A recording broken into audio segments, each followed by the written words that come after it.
नमस्कार, आज सवेरे में आपका स्वागत है. Today we have a very special interview for you on this program.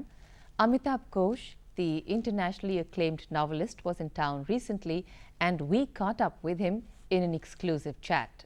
Let's take a look. Welcome, Mr. Amitav Ghosh. My first question to you is, when did you actually start writing and when did you decide that you're going to be a writer? You know, it's a difficult question to answer in a sense because I started writing when I was very young. I mean, I always loved to write. In school, I wrote a lot, and I was one of those boys who likes to write for the school magazine and the school paper. So that was when really I started writing, and then I wrote more and more and more. But I think the moment when I really decided that I wanted to write a book, I was about 24 then, and it was at about that time that I felt I had to sit down and write a book. Your novels are known for their textured prose. They're known for their hallucinatory detail. And how do you actually manage to do so much through your novels? Is it something about your personality? Is it something about about the way you engage with people in conversations, which help you to sort of extract information and stories out of people? What is it about you which make your novels what they are? Well, thank you very much for the compliment to start with. Look, I think really that my greatest asset as a writer is that I like to listen, and that's always been the case with me. I mean, when I've also traveled a lot and I've been in many places, and throughout, one of the things which has always interested me is that it's not my own stories that interest me, it's other people's stories, It's the stories of the world around me, it's the stories of the people I meet, it's what I hear, but about life really. And I suppose in the end, I think that's really what it is. I'm just deeply interested in life, but in the life that happens around us, in the people who are in it, and also the unseen things, like, the way in which nature works, the way in which, so much that is unseen in our world unfolds around us and envelops us, really. So all of those things really possess me and absorb me. You hold a master's in sociology and a doctorate in social anthropology. How has the discipline of anthropology helped you as a novelist? How has it influenced you as a writer? I would say it actually, I was an anthropologist for maybe like 3 years. And the main thing about it is that, what was really very important to me is that I spent a long time living in a small village in Egypt, And that was the time when I really began to write very, very seriously, because just the experience of living there, recording it, writing about it. And that was also when I read very intensively. Did you go there as an anthropologist? Did you go there to study anthropology?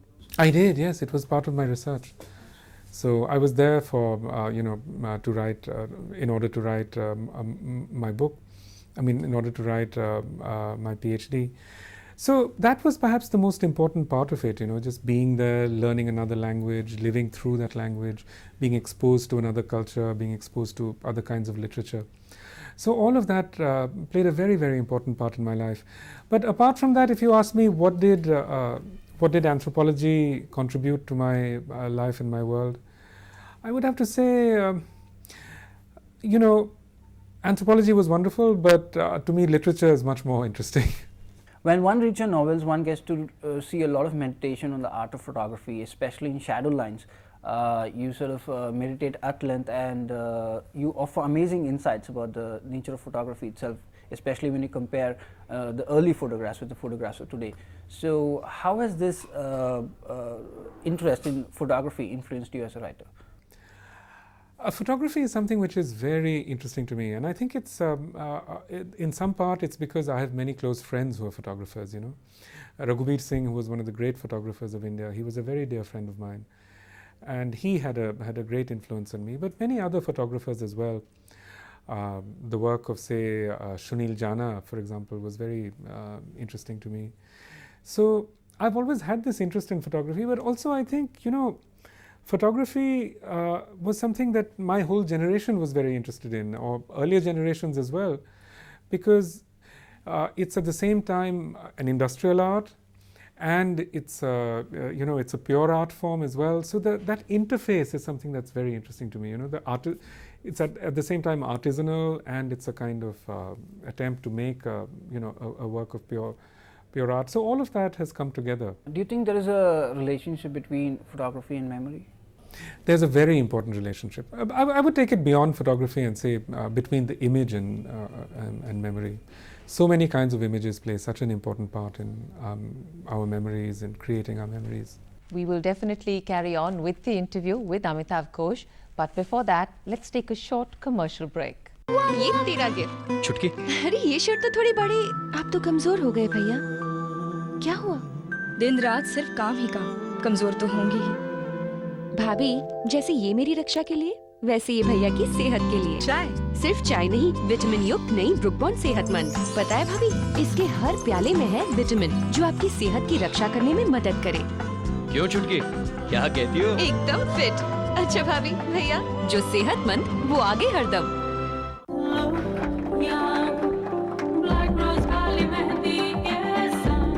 बरसों से जानी मानी Black Rose काली मेहंदी। Guess my age। ए Monu, Lifebuoy पे 1 रुपया कम हो गया है, तेरी मम्मी को देना भूल गया था।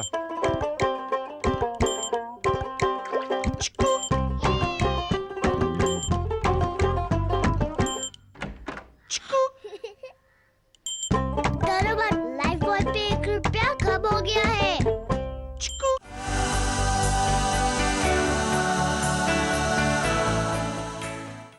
When Arvind Adiga's White Tiger won the 2008 Man Booker Prize, it was hailed as a triumph of the common man's voice, and he himself gave out a lot of statements wherein he said that Indian English writing was steeped in the confines of class, and even when Indian English writers addressed the common man's concerns, they did so with a holier than thou attitude and with a cold detachment which they concealed with the artistry of the prose. You may have a lot of reasons not to talk about the White Tiger, but given this context, don't you think he broke new ground by writing the White Tiger?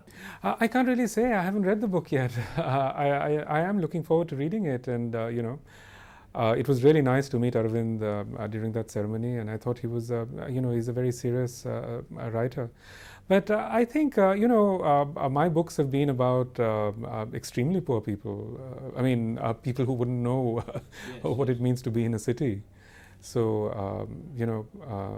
I do think, I don't think anyone could reasonably say of my work that it's confined to, a class. There are many instances in your fiction where you juggle with the sequence of time, where you shift back and forth, and you sort of try to sort of build into the structure of the novel the play of memory. How do you actually manage to do it? If you think about it, it's sort of reminiscent of movie editing. How much has been the influence of cinema on your writing? How great has been the influence of cinema on your writing?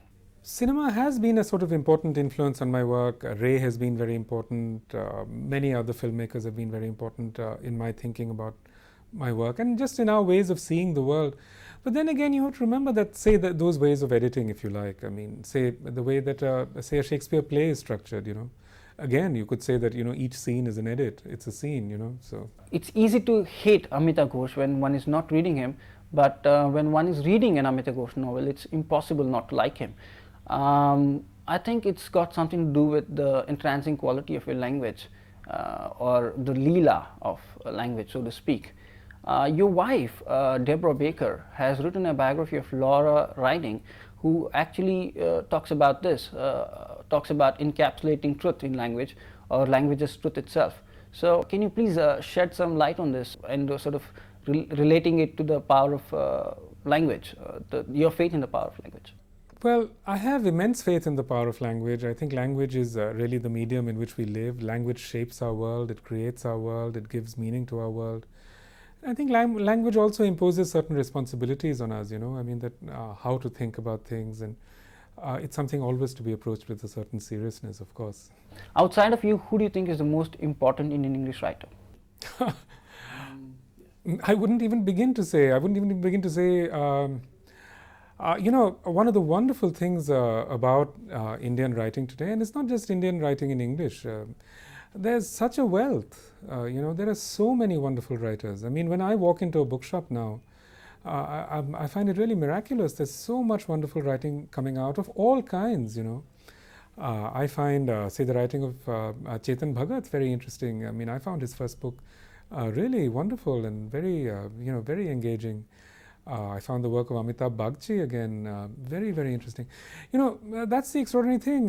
There are so many writers really that who've maybe written one book or... Who do you think is the most important Indian writer today? Oh, there are so many. I mean, you know, there's Rohinton Mistry, there's, I mean, you know, Shashi Tharoor, and in my generation of writers, there are so many. Kiran Desai, Anita Desai. Where would I stop? It's not a question of naming one, it's a question of how one would actually stop naming the names. You're known to be a writer who is genuinely concerned about the plight of the oppressed and the marginalized. You're known for your support to writers like Mahashwati Devi, but you yourself are not known to be much of an activist. I think it's a decision which every writer makes for themselves. I mean, you know, some people are very good at activism. Mahashwati Devi is an incredibly good activist. It's not something that I have a talent for, you know. And I think, you know, in life, one has to recognize what one is good at. You know, if you try to do everything, then you usually end up not being very good at anything. But Mahashwati Devi is incredibly is a wonderful activist, and she's done so much to change so many people's lives. I have the greatest admiration for her, but I'm not so foolish as to think that I can be Mahashwati Devi. You know, I mean, at the age of, what is it, 75, 76, she has much more energy than I do. Do you actually think activism, sort of indulging in activism, dilutes the potential or the talent of the writer? I really don't think that you know, that one can lay down a rule about it. I really don't think one can. People are different, you know. Every writer is different. Every writer has their own concerns. They have their own compelling concerns. And who am I to say that, you know, someone should do this and someone should do that? I mean, Mahashwati Devi speaks about the world because of the intensity of her ethical engagement. If she didn't do it, I think her own work would suffer, you know. If I did it, I would do neither very well. So, you know, you just can't say. Yeah, absolutely. You must have seen the movie Slumdog Millionaire. I haven't, no. Oh, you haven't? But what do you have to say about the controversy surrounding it? You know, people say that we Indians are becoming increasingly defensive about depiction of several ills of our system, like poverty. Do you think we still unconsciously believe in the India shining myth? All of us, we believe in the India shining myth.